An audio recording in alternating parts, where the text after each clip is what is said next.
ఈ భాషాధ్యయనము, భాషా బోధన, ఈ రెండు పదాలు వేరు వేరమ్మా. భాషా బోధన అంటే మనం చెప్పడము, భాషాధ్యయనము అంటే భాషను నేర్చుకోవడము. ఈ విషయాలని మనం గమనించాలి. ఇక్కడ భాష అంటే నిన్న చెప్పుకున్న మళ్ళొకసారి, లోక వ్యవహారంలో ప్రచలితమైన వాక్ అంటే మన మాటనే భాష అని చెప్పేసి అన్నారు. ప్రాచీన శాస్త్రాల్లో అంగీరసుడు మానవ కళ్యాణానికి ఉపయోగపడేటువంటిది భాష అని చెప్పాడు. మనిషికి దివ్యత్వాన్ని, సుబుద్ధిని, శ్రేయస్సును అందిస్తుంది భాషనే, వాక్కుయే అని చెప్పేసి శశికర్ణ కావ్యం చెప్పింది. తర్వాత భాషా శైలులు పలు అర్థాలను స్ఫురింపజేస్తాయి అని వామదేవ గౌతముడు చెప్పిండు.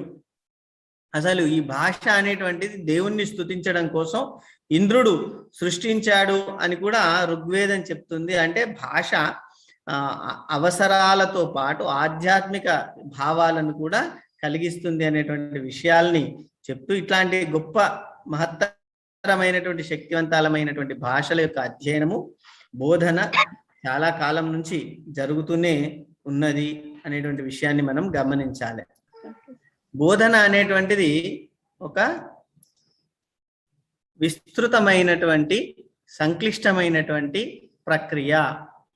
ఈ ప్రక్రియలో ఉపాధ్యాయుడు, అభ్యాసకుడు, పాఠ్య వస్తువు, బోధనా పద్ధతులు, బోధనోపకరణాలు, బోధనా వాతావరణము ఇవన్నీ కూడా ఉంటాయి అనేటువంటి విషయాన్ని గమనించాలి. బోధన అనేది ఒక ప్రక్రియ, ఒక ప్రాసెస్. ఆ ప్రాసెస్లో ఉపాధ్యాయుడు ఉంటాడు, అంటే బోధకుడు ఉంటాడు, విద్యార్థి అంటే అభ్యాసకుడు ఉంటాడు. పాఠం ఏ భాషకు సంబంధించిన విషయం చెప్పాలా, లేకపోతే ఏ కంటెంట్ ఏదైనా కావచ్చు, ఏ సబ్జెక్ట్ అయినా కావచ్చు, ఆ కంటెంట్ ఏమిటి, ఆ ఏ బోధనా పద్ధతుల ద్వారా ఆ బోధన జరుగుతుంది, తర్వాత ఆ బోధన చేయడానికి బోధనోపకరణాలే ఉన్నాయి. ఇప్పుడు నేను మీకు ఆన్లైన్లో క్లాస్ చెప్పాలి కాబట్టి ఏం చేశాను, నా అందుబాటులో ఉన్నటువంటి పీపీటీని తీసుకొచ్చేసి స్లైడ్స్ చేసుకొని నేను మీకు వివరంగా చెప్పే ప్రయత్నం చేస్తున్నాను. అంటే ఇది కూడా ఇప్పుడు నా దగ్గర ఉన్నటువంటి ఫోన్ కావచ్చు, పీపీటీ చేసుకునేటువంటి ఇది కావచ్చు, ఇదంతా కూడా ఒక ఉపకరణం అన్నమాట. తర్వాత బోధన వాతావరణం కూడా ఉంటుంది. బోధన అంటే కేవలం పాఠం చెప్పడం, వినడం మాత్రమే కాకుండా మిగతా కార్యక్రమాలు, వృత్తులు ఇవన్నీ కూడా బోధనలో భాగమే అవుతాయి. కాబట్టి బోధన వాతావరణం కూడా దీంట్లో భాగమే అవుతాయి. అంటే బోధన ప్రక్రియలో ఉపాధ్యాయుడు, అభ్యాసకుడు, పాఠము, బోధనా పద్ధతి, బోధనోపకరణం, బోధన వాతావరణం ఇవన్నీ కూడా ప్రాధాన్యత సంతరించుకుంటాయి అని చెప్పి విషయం మీకు అందరికి తెలుసు. ఇక్కడ ఉపాధ్యాయుడు ఏం చేస్తాడంటే విద్యార్థులకు లేదా అభ్యాసకుడికి అభ్యసన అనుభవాలను సమకూరుస్తాడు. ఇది నేర్చుకోవడం ఇట్లా అని చెప్పేసి అభ్యసన అనుభవాలను మాత్రమే సమకూర్చడం ఒక పద్ధతిగా ఉంటుంది. తర్వాత కొఠారి కమిషన్ మనకి చెప్పినటువంటి దాంట్లో సరైన బోధన అంటే అధ్యాపకుడు లేకుండా విద్యార్థుల్లో ఆశించిన విధంగా అభ్యసనం జరగదు అని చెప్పేసి 1964లో కేంద్ర ప్రభుత్వం అంటే వేసినటువంటి కొఠారి కమిషన్ కూడా అభిప్రాయపడి ఉపాధ్యాయుల్ని ఎక్కువ నియమించాలనేటువంటి సూచన చేయడం జరిగింది. అంటే బోధన చేసేటువంటి వాడికి ప్రత్యేకమైనటువంటి పరిజ్ఞానము అవసరము అనేటువంటి విషయం ఇక్కడ గమనించాలి. ఇక్కడ బోధన అభ్యసనానికి ఉద్దేశించిన పలు చర్యల వ్యవస్థ అని స్మిత్ అనేట ఆయన నిర్వచించడం జరిగింది. ఈ నిర్వచనాలు ఎందుకు ఇస్తున్నానంటే ఎప్పుడన్నా మీకు డిఎస్సిలో కానీ టెట్లో కానీ ఉపయోగపడితే, ఈ పేర్లు ఉపయోగపడితే ఒకసారి వింటే బాగుంటది అనేటువంటి ఉద్దేశంతో ఈ నిర్వచనాలు ఇవ్వడం జరిగింది. తర్వాత అభ్యసన కాలంలో ఎదురయ్యే ఆటంకాలను, శూన్యతను అధిగమించడానికి అభ్యాసకుడికి తోడ్పడి అతడు ఒక విషయ ప్రణాళికను పూర్తి చేయడంలో సహకరించేది బోధన అని చెప్పేసి జాన్ బ్రూబర్ అనేట ఆయన చెప్పడం జరిగింది. అంటే అభ్యసన చేసేటప్పుడు ఏదైనా విషయాన్ని నేర్చుకునేటప్పుడు కొన్ని ఆటంకాలు వస్తూ ఉంటాయి. ఇప్పుడు యూట్యూబ్లో కూడా చూసి చాలా విషయాలు నేర్చుకుంటున్నారు. ఈ 2 సంవత్సరాల్లో కరోనా కాలంలో కొత్త కొత్త విషయాలు నేర్చుకోవడానికి మన ఇంట్లోనే టీచర్ ఉన్నట్లుగా అంత పూర్తి పరిజ్ఞానం ఉన్నటువంటి వాడుగా యూట్యూబ్ మనకు అందుబాటులో ఉన్నది. ఈ యూట్యూబ్లో అనేక విషయాలు, ఇవాళ నేను చెప్పే పాఠం కూడా బహుశా ఏదో ఒక సందర్భంలో ఎవరో పెట్టి ఉంటారు యూట్యూబ్లో. అట్లాంటి పెట్టేటప్పుడు కొన్ని అనుమానాలు వస్తూ ఉంటాయి. ముఖ్యంగా స్త్రీలు ఎక్కువ ఉన్నారు కాబట్టి వంటలు నేర్చుకుంటూ ఉంటారు. దాంట్లో ఉప్పు తీయాలా, కారం తీయాలని చెప్పేటప్పటికి అక్కడ చెప్పిన క్వాంటిటీకి మన ఇంట్లో వేసే క్వాంటిటీకి అసలు సరిపోదు. అంటే అభ్యసనం చేసేటప్పుడు కొన్ని రకాలైనటువంటి ఆటంకాలు వస్తూ ఉంటాయి. ఆ ఆటంకాలను అధిగమింపజేయడానికి ఉపయోగపడేటువంటిది బోధన అనేటువంటి విషయం. ఒక్కొక్కసారి శూన్యత వస్తుంది. అది దీని తర్వాత ఏం చేయాలి, అయిపోయింది కదా అనేటువంటి దాన్ని కూడా అధిగమించడానికి బోధన ఉపయోగపడుతుంది అనేటువంటి విషయాన్ని జాన్ గ్రూబర్ అనేట ఆయన చెప్పిండు. అభ్యాసకుల ఆవేశాలను అవసరాలను సంతృప్తి పరిచేది, వారికి మార్గదర్శనం చేసేది బోధన అని రెబర్న్ అనేట ఆయన చెప్పడం జరిగింది. ఏ విషయం కోసమైతే విద్యార్థి నేర్చుకోవాలి అని అనుకుంటాడో అతని యొక్క అవసరాలను సంతృప్తి పరచాలి. ఇది బోధన యొక్క ఉద్దేశము అంటే లక్షణం అని చెప్పినటువంటి వ్యక్తి రెబర్న్ అన్నమాట. విద్యార్థుల యొక్క సర్వాంగీణ వికాసం కోసం అధ్యాపకుడు నిర్వహించే కృత్యాల సముదాయమే బోధన అని థామ్సన్ అనేట ఆయన చెప్పిండు. విద్యార్థుల ప్రవర్తనలో పరివర్తనం కలిగించడానికి ఆకృతీకరించిన అంటే తయారు చేయబడ్డటువంటి కార్యకలాపాల సమాహారం బోధన అని క్లార్క్ అనేట ఆయన అన్నాడు. తమ చుట్టూరా ప్రపంచంలో సర్దుకుపోవడానికి బాలబాలికలకు సమాజాలు ఏర్పాటు చేసిన శిక్షణయే బోధన అని యోకాన్ అండ్ సెంప్సన్ అంటే వాళ్ళు చెప్పడం జరిగింది. అంటే సమాజము కొన్ని పరిస్థితులను ఏర్పాటు చేస్తుంది, అది కూడా ఈ బోధనలో భాగమే అని చెప్పేసి చెప్పినాయి. ఈ బోధన అనేటువంటిది కేవలం పాఠ్య పుస్తకాల్లో ఉన్నది మాత్రమే కాదు అని ఇందాక కూడా చెప్పిన. ఏ విషయాన్ని కొత్త విషయాన్ని నేర్చుకున్నా ఆ నేర్పిన వాడు బోధకుడు అవుతాడు. మనం నేర్చుకుంటే అభ్యసనం కిందికి వస్తుంది. ఇది ఒక యాంత్రిక చర్య కాదు. విద్యార్థుల యొక్క జ్ఞానాభివృద్ధికి ఇది ఉపయోగపడుతుంది. ఒక మంత్రజాలం అంటూ ఏం లేదు, కానీ ఈ ఒక సంక్లిష్టమైనటువంటి అనేక క్రియలతో కూడుకున్న ఒక కళ అని చెప్పేసి అన్నారు. మనకు మామూలుగా తెలుసు శాస్త్రము కళ రెండు వేరు వేరు అని చెప్పేసి. శాస్త్రము అంటే ఎవరు ప్రయోగం చేసినా ఆ ప్రయోగం యొక్క ఫలితము ఒకటే రకంగా ఉంటుంది, కానీ కళ అట్లా కాదు. ఇవాళ నేను చెప్పిన పాఠము తర్వాత మళ్ళీ చెప్పాలంటే ఇంకో రకంగా కూడా చెప్పొచ్చు. ఇదే పాఠాన్ని ఇంకొక ఆయన ఇంకో రకంగా చెప్తాడు. ఒక పాటను ఒక ఆయన పాడుతున్నాడు అంటే బాలసుబ్రహ్మణ్యం పాడిన దానికి బాలయ్యబాబు పాడిన దానికి చాలా డిఫరెన్సెస్ ఉంటాయి. అట్లా ఇది కళ అంటే ఒక్కొక్క టీచర్ ఒక్కొక్క రకంగా చెప్తాడు. ఇది శాస్త్రం, మనం ఏదో మెథడ్స్ శాస్త్రంగా భావిస్తాం, కానీ ఈ శాస్త్రాన్ని కూడా అట్లా కూడా సంగీతం కూడా శాస్త్రమే అవుతుంది, కళ కూడా అవుతుంది. సో అట్లా మారుతూ అంటే పరిస్థితులకు అనుకూలంగా మారుతూ ఉండేటువంటిది కళ. ఈ బోధన కూడా ఒక సంక్లిష్ట మనోక్రియలతో కూడుకున్నటువంటి కళ అని చెప్పేసి ఇక్కడ చెప్పవాలి. వైవిధ్యభరితమైన అనుభవాల కల్పన ద్వారా విద్యార్థులు జ్ఞాన పరిధులను విస్తరించగల ఏకైక ప్రక్రియ బోధన అని చెప్పారు. అనేక అనుభవాల ద్వారా అభ్యసనం జరుగుతుంది అనేటువంటి విషయం మనందరికీ తెలిసినదే. కాబట్టి ఇవి అభ్యసనకు సంబంధించినటువంటి లక్షణాలు.